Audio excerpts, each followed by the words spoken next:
Bienvenue dans la seconde partie de Business Africa.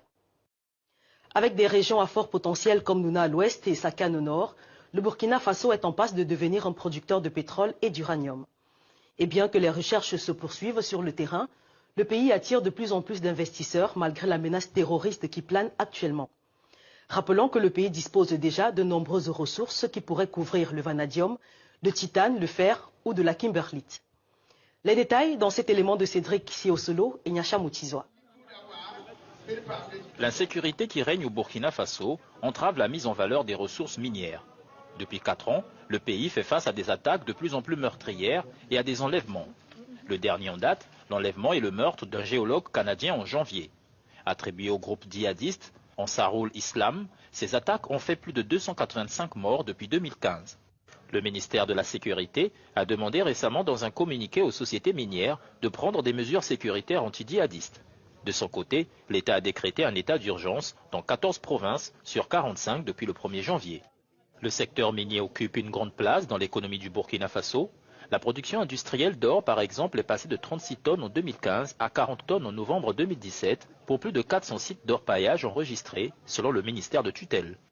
En plus de l'or, le pays est en passe de devenir un producteur de pétrole et d'uranium.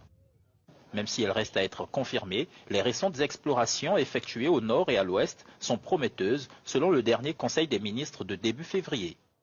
Si les découvertes se confirment, le pays pourrait radicalement changer sa trajectoire. Qu'il soit noir, dans le cas du pétrole, ou jaune, dans le cas de l'uranium, il faudra lever l'hypothèque de l'insécurité et tirer les leçons de la mauvaise gouvernance des matières premières en Afrique.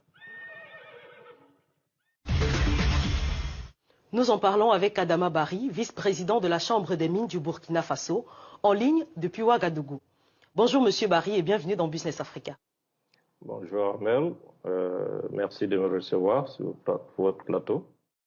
Quel est le potentiel minier du Burkina en ce moment et pouvez-vous confirmer la présence des indices d'uranium et de pétrole? C'est vrai aussi que le gouvernement a annoncé il y a quelque temps des travaux de levée géophysique sur un certain nombre de zones au niveau du Burkina révèlent effectivement qu'il y a un potentiel pour l'uranium et aussi pour le pétrole. Et ça demande beaucoup de travaux naturellement et il faut vraiment des travaux importants sur le terrain pour pouvoir confirmer tout cela. Mais pour les autres métaux, notamment pour les métaux, je pense, comme je vous l'ai dit, on parle plus de potentiel puisqu'on a plusieurs mines en activité, notamment une douzaine de mines d'or et aussi une mine de zinc, sans compter les autres potentiels en métaux non ferreux ou des métaux de base. Il y a aussi un potentiel en cuivre dans le sud-est du pays.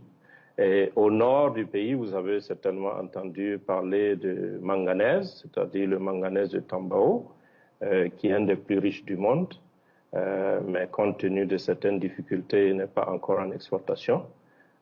Et je ne parle pas des autres métaux, parce que vous savez, on est dans un ensemble en Afrique de l'Ouest, dans ce qu'on appelle le canton ouest africain, qui est très prolifique en matière de métaux.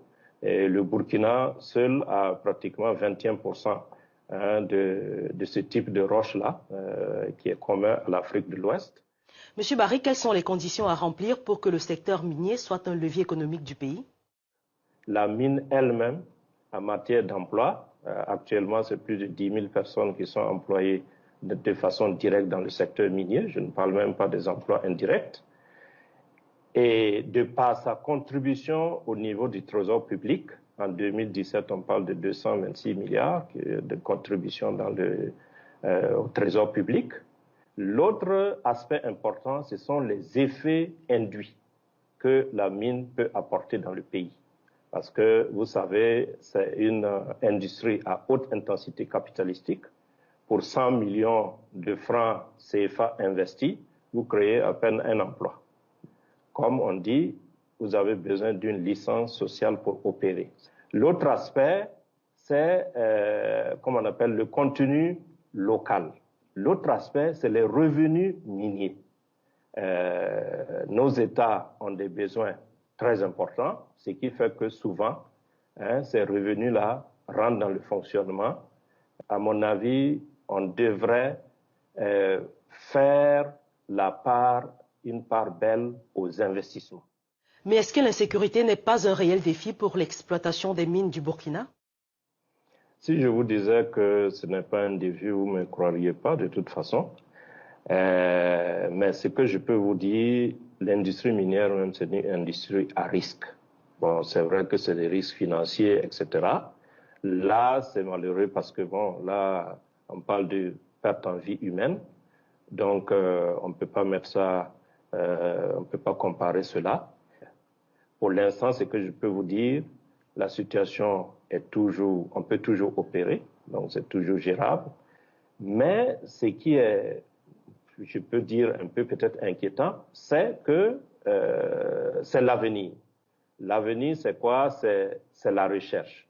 S'il y a des zones où vous ne pouvez pas faire de la recherche, naturellement, ça peut compromettre en partie l'avenir. Ça veut dire que nous avons actuellement des ressources qui peuvent nous permettre de tenir quelques années, mais il faut que ces ressources-là soient renouvelées. Donc, c'est toute cette zone au niveau de la ceinture nord et est, c'est difficile aujourd'hui de faire de l'exploration. Voilà, donc c'est un risque, mais pour l'instant, je pense que c'est un risque qui est gérable. Les sociétés arrivent toujours à opérer. Merci à vous, Adama Barry, pour ces explications. Je rappelle que vous êtes le vice-président de la Chambre des mines du Burkina Faso, en ligne depuis Ouagadougou. Je vous en prie, je vous remercie de me recevoir encore et bonne journée. Business Africa, c'est terminé pour aujourd'hui. Merci pour votre attention. Nous vous invitons à nous suivre sur nos pages @africanews et @africanews.fr pour le français. Très bonne suite des programmes sur Africa News. Au revoir.